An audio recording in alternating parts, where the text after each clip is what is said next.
자, 민주당으로 한번 가볼게요. 지금 민주당 원내대표가요. 제가 알고 있는 범위 내에서 알려드립니다. 그러니까 저 새날 커뮤니티에 유튜브 커뮤니티에 이제 원내대표 결선 투표라고 제가 올려드렸어요. 거기에는 박주민, 박찬대 두 후보만 올라가 있습니다. 언론들은 지금 다른 분들 이름이 올라가 있는데 속으로야 내가 원내대표 하고 싶은 사람이 한 100명 될 수도 있죠. 근데 현실적으로 그게 당 내에서 이러저러한 이유로 정리가 돼요. 그래서 이제 가장 유력한 후보였던 김민석 의원도 접었어요. 김민석 의원도 지난번에 한번 나가셨죠. 예. 그러니까 접었고 지금 현재 제가 알고 있게 남아있는 분이 박주민, 박찬대인데 저는 이 부분에서 우리 당원이나 지지자분들께 말씀을 드리고 싶어요. 박주민 의원이 나가줘야 되는 좋은 그림이에요. 그러니까 다 이제 소위 이제 좀 저쪽 전문 용어로 기부업 다 포기하는 게 좋은 그림이 아닌 거예요. 박주민 의원 같은 강력한 후보가 서로 이렇게 선의 경쟁하는 모습을 보여줘야 우리가 공격을 덜 받게 되는 측면이 있고요. 저 댓글 보고 좀 변명 좀 하나 하려고요. 처음에 커뮤니티에 한 4분 정도 후보를 투표한 이유는요. 저랑 아무 상관이 없어요. 내가 궁금해서 한 것도 아니야. 뭔 말이냐면 당선되신 분 중에 2분이 나한테 부탁을 하는 거예요. 누가 됐으면 좋겠냐고 물어보는데 나는 모르겠다. 박찬대가 좀 이슈가 되지 않을 때 막 이슈가 되려고 할 때 그래서 그러면 당원들 뜻은 어떤지 한번 투표는 해드릴게 이렇게 된 거예요. 근데 댓글이 뭐라고 달렸냐면 이거 국회의원들 할 문제인데 왜 당원들이 나서 너무 간섭한다 이렇게 얘기하는데 그 말씀도 드렸습니다. 당원들의 뜻도 어느 정도 반영이 되면 좋겠다라는 게 지금의 총선 결과물에 대한 이야기잖아요. 그렇죠. 그렇게 말씀드렸고요. 내막은. 그러니까 우리가 국회의원 뽑았다고 끝이 아니지 않습니까? 우리의 뜻대로 그 의원들이 일을 해줘야 그게 정상인 건데 그러니까 원내대표 경선에도 국민들의 뜻이 들어가야죠. 당원들의 뜻이 들어가야죠. 우리가 원하는 방향의 입법 활동을 할 거라고 예상이 되는 후보가 원내대표가 돼야 되지 않겠습니까? 네, 맞습니다. 근데 원내대표 또 잘못하고 이러면 뭐 지금 법사위원장이나 이런 예민한 문제도 걸려있기 때문에 굉장히 중요한 선택일 것 같고 뭐 이게 당원들이 아무리 얘기해도 안 된다고 얘기할 게 아니라 어쨌든 의원들도 우리들이 뽑은 거 아니겠습니까? 그 각 지역구에 의원들이 있으실 거고 본인 사는 지역구에 있는 의원들한테 뭐 문자라도 보낼 수 있고 뭐 그렇게 행동할 수 있는 방법도 있지 않을까 싶습니다. 그러니까 박찬대 원내대표가 이제 어떤 되는 과정에 아마 수요일 날 최고위원을 사퇴할 거예요. 그리고 수요일 날 최고위원 회의 하잖아요. 방송 시점 내일이고. 네.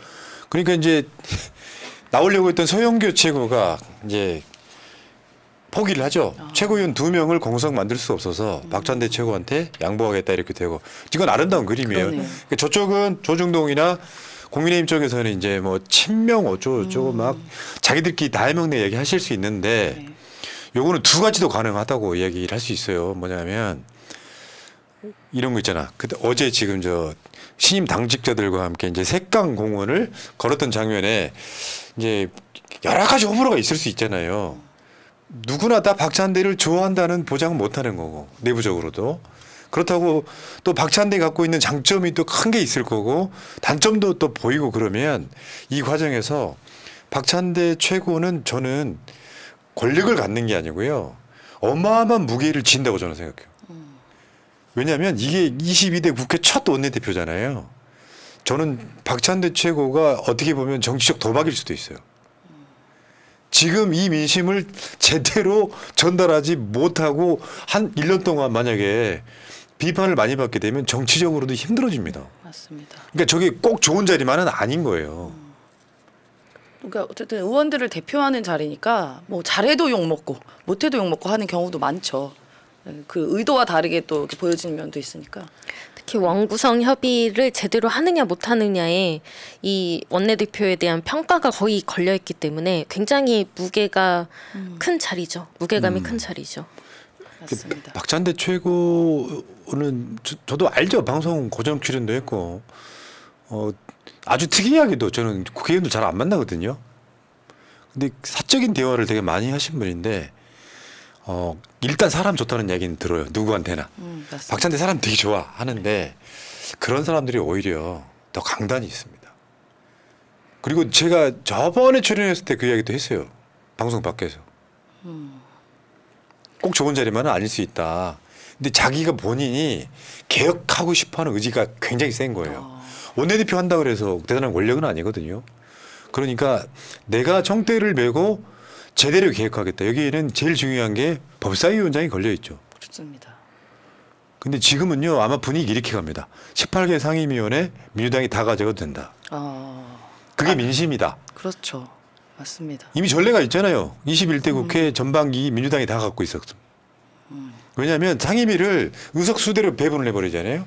그런데 저쪽에서는 법사위원장 가지려고 할 거 아니에요. 그렇죠. 그럼 민주당이 아무리 해봐야 법사위원회가 다 게이트 키핑인데 그러면 본회의 직회부 그만 180일 기다리고 막 이렇게 과정이 있잖아요. 네. 그래서 민주당에서 신임 원내대표가 법사위원장만 가져와도 표현이 좀 그렇긴 하지만 네. 법사위원장만 가져와도 성공이라는 평가를 받을 만하다. 그런데 원 구성에는 법칙이 있는 건 아니에요. 제가 하고 싶은 논리는 뭐냐면 압도적인 야당 의석이 있기 때문에 상임위마다 투표로 상임위원장 뽑을 수 있는 거예요. 그렇죠.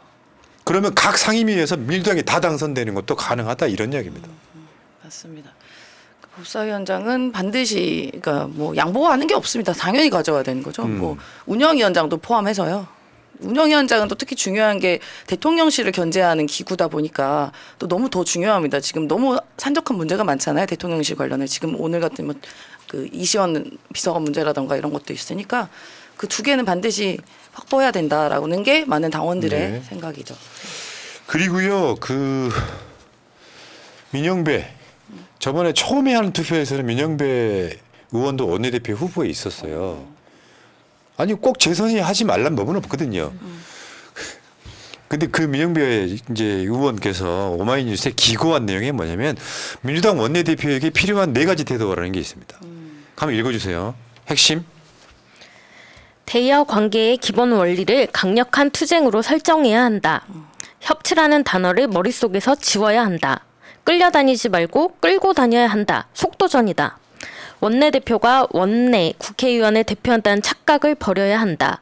원내에서 민심을 대표해 행동하는 자리가 원내대표이다. 그래서 내가 아까 제가 언급한 댓글창이 그게 틀렸다는 거예요. 우리가 그것 때문에 이상한 원내대표, 이상한 국회의장 때문에 소가리를 많이 한 거 아닙니까? 맞습니다. 그래서 원내대표는 국회의원들의 대표가 아니고 민심의 대표가 돼야 된다. 그래서 그 투표를 내가 주저주저 하긴 했다고요. 근데 마지막에 샌드 버튼을 눌렀던 이유는 되게 간단한 거예요. 예를 들어서 민주당의 국회의원들도 새날을 보고 있을 테니까 민심 또는 당원들은 누가 원내대표가 됐으면 좋겠냐, 누가 국회의장이 됐으면 좋겠냐를 알고는 계셔라. 그러면 이번 국회는 상당히 빠른 국회가 될 것이다라고 한번 그 투표를 유지하고는 있는 겁니다. 저는 이 글을 처음에 누가 썼는지 모르고 정말 통쾌하게 잘 썼다 생각을 했는데 나중에 알고 보니까 민영배 의원이 쓰셨더라고요. 정말 여기서 마음에 드는 거는 협치라는 단어를 머릿속에서 지워야 한다. 지금 언론에서는 이제 협치에 대해서 계속해서 공격을 해올 텐데 지금 지난 2년간 우리가 협치 안 하려고 했습니까? 2년 동안 거부권 다 행사한 거 윤석열 정권 아닙니까? 협치할 시기는 이미 지났다고 봅니다. 그렇죠. 그러니까 지난 그 총선에 그러니까 지난 21대 국회에서 제일 많이 들은 게 역풍, 중도병 이런 얘기 있었잖아요. 이제 그걸 다 지워야죠. 이제 22대 국회에서는 더 이상 그런 얘기가 나오지 않도록. 왜냐면 당원들이 너무 답답했습니다. 뭐만 얘기하면은 이거 역풍 분다. 뭐만 얘기하면 중도를 봐야 된다. 그런데 그렇지 않거든요. 중도의 생각도 이번에 22대 국회에서 보여준 거예요. 그러니까 강하게 윤석열 정권과 대차게 싸워 나갈 수 있는 국회를 만들어 달라. 뭐 하나 있어도 끈질기게 끝까지 붙들어서 마무리를 해라라는 게 이제 우리 당원들과 민심의 의견입니다. 그렇죠. 또 그리고 이제 전국 현안 중에 하나가 이제 어제 그 조국혁신당 조국 대표가 이제 이재명 대표는 192석 야당의 대표가 돼야 된다. 이건 뭐 여러 가지 정치적 함의가 있어요. 근데 이런 건 있죠. 그러니까 이렇게 표현하면 좀 맞을까요? 민주당 대표는 175석의 소장이에요. 조국혁신당 조국 대표는 12석의 소장이에요. 같은 비교는 불가능한 거죠. 근데 이제 언론들은 이 두 대표를 끊임없이 교묘한 뉘앙스로 갈라치기를 하죠. 저는 그렇게 일단 봐요. 그 과정들이 있어가지고 이런 건 있죠. 어제 이 조국 대표의 이야기는 175석의 민주당 대표가 아니라 이재명 대표는 윤석열을 만날 때 192석의 범야권을 대표해서 만나시라. 사실은 어떻게 보면 해석하기 나름이겠지만 힘 실어주는 겁니다. 175석의 제1당 대표가 아니고 국민의힘이 아닌 모든 야당의 대표로 윤석열을 만나라 힘 실어주는 거거든요. 저는 악의적으로 해석할 필요가 없다고 생각합니다. 저도 힘 실어주는 걸로 해석을 했고요. 민주당 혼자가 아니다. 혼자 싸우지 말라라는 의견이기도 하고 또 민주당의 그 175석이 다 같이 한 뜻으로 가지 못한다 하더라도 우리가 먼저 나설 수 있으니 그 다른 야당들을 믿고 물러서지 말고 영수회담이다 이런 곳에서 민주당이 원하는 것, 야당들이 원하는 것들을 밀고 나가시라. 그런 힘을 실어주는 말로 저도 해석이 됐습니다. 근데 이게 사실은 이렇게 되거든요. 300석 중에 3분의 2 정도가 야당. 그중에 민주당이 90% 정도 되는 거고 그리고 3분의 1이 여당 이런 느낌이잖아요. 그러니까 사실은 지금 이런 거요. 생닭이 하나 있어. 한동훈이가 그 시장에서 갖고 온 생닭. 요거를 어떻게 요리해 먹을지에 대한 고민이에요. 요거를 후라이드로 먹을지 양념으로 먹을지 백숙으로 먹을지 닭볶음탕으로 먹을지 아무도 몰라. 이 과정 속에 지금 어떻게 보면 전국 자체는 이재명 사실상 대통령으로 가고 있습니다. 뭐 의제에다가 뭐 25만 원씩 주는 문제 이따가 재미있는 짤에서 나오겠습니다만 정말 그 옛날 생각 갖고 있는 사람들은 지금 정치판에 좀 나오면 안 된다고 생각해요. 맞아요. 우리가 또 예전에 정의당이 야당 같이 했었을 때 협조를 많이 못 받았잖아요. 그럼 어떻게 보면 좀 반대도 많이 하고 민주당 가는 길에 그 고춧가루 뿌린 일도 있었던 그러한 트라우마가 있습니다. 그걸 좀 약간 제거해주는 역할을 좀 조국 대표가 얘기를 한 것 같아요. 우리는 민주당과 잘 협조하겠다. 힘내시라. 그러니까 이런 메시지로 저는 읽었습니다. 요건 이런 게 있죠. 이제 야 언론이 왜 조국 혁신당만 관심을 갖지? 이런 측면도 있어요. 새로운 정치 세력이잖아요. 총선에서 생각지도 못한 조국 혁신당이 얻은 의석은요. 대한민국에 있는 진보 세력이라고 불리우는 민주노동당의 최대 의석하고 똑같아요. 근데 정의당을 완전 소멸했잖아요. 그렇죠. 한 석도 못 얻고. 그 과정에 어떤 새로운 상품에 대한 국민들의 기대치 이렇게 보시면 될 것 같고요. 어차피 큰 집은 엄청난 큰 집은 민주당이기 때문에 전 이렇게 봐요. 계속해서 드려오는 말씀입니다만 조국 혁신당 싫어 이런 차원보다는 제가 항상 드리는 우리 스탠스는 뭐냐면 민주당과 이재명 대표를 좀 잘 도와주시면 좋겠다. 이런 정도로 갔으면 좋겠습니다. 그렇습니다. 네. 자, 어쨌건 민주당의 강력한 원팀이 만들어지고 있고요. 그 박주민 의원이 그거 원내대표 경선에 나오더라도 욕하지 마세요. 나는 그렇게 그냥 만약에 박찬대 추대가 되는 거는 오히려 나쁜 그림일 수 있어요. 맞아요. 러닝메이트가 필요하죠. 끝까지 뛸 수 있는. 그리고 실제로 박주민 원내대표도 표를 많이 얻더라고요. 그러니까 네. 이런 거 있잖아요. 다양한 의미의 친명이 돼야 돼요. 박주민 색깔, 박찬대 색깔, 여러 색깔들의 친명이 돼야지 뭐 아무 말도 못하는 친명이 있잖아요. 이건 네. 말이 안 되는 거지. 맞습니다. 자, 그리고 지금 국회의장 문제는 아마 추미애 전 대표가 국회의장 쪽에 이제 일단 민심은 확실하게 전달이 되고 있는 것 같아요. 근데 민주당 내부적으로 추미애 국회의장론에 대해서 21대 국회의원들의 생각과 지금의 생각이 어떻게 달라졌을지도 되게 궁금합니다. 맞습니다.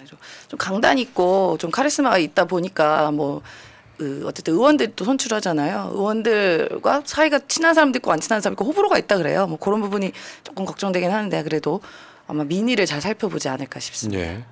여기까지 1부 마칠게요. 오늘은 지성 아빠 인터뷰가 있어서 시간을 좀 아껴보겠습니다.